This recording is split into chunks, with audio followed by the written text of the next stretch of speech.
So I continue to think about my simple life and how so many things that I do, I probably don't even realize are simple living because they're just what I do because they fit with my values and I'm so comfortable with what those are that again I just don't even consider it being different, and yet this is how I've been a model for people so much of my life. So I wanted to show you a couple things in my kitchen that reflect my simple life, and I wonder whether you do these things, and if not, if any of them appeal to you or give you other ideas. I don't know if you know, but I'm a cook. In addition to being a coach and offering courses, another thing that I do is I'm a teacher of authentic Indian cuisine. I used to live in India. And so I was listening to this podcast, The Splendid Table, which I've been listening to for like 20 years.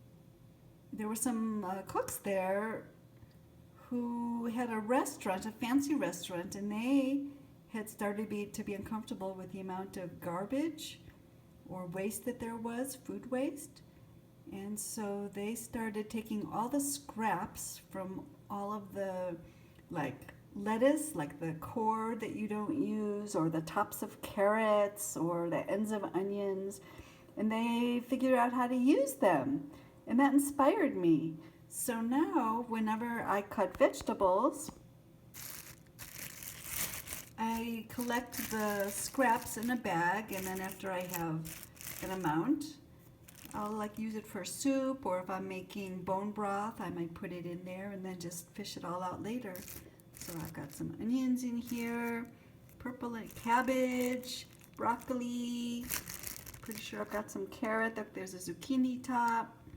So isn't that cool? So you don't have to waste things.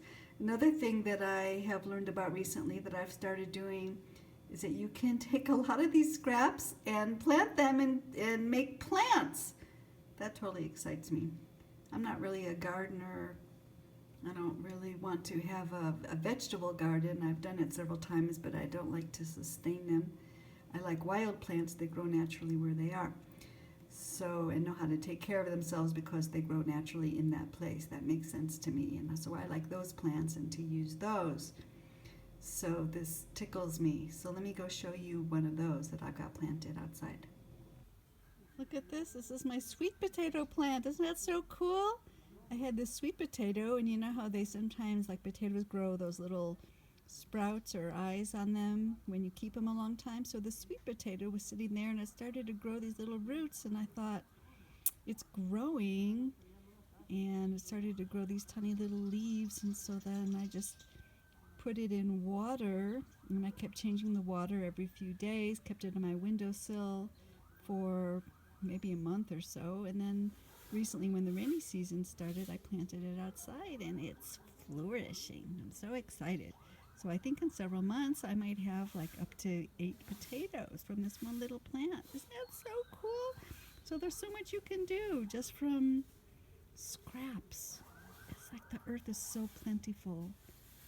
It's just so plentiful. It's almost overwhelming how much there is. So some of the things that I do in my amazingly abundant, simple life.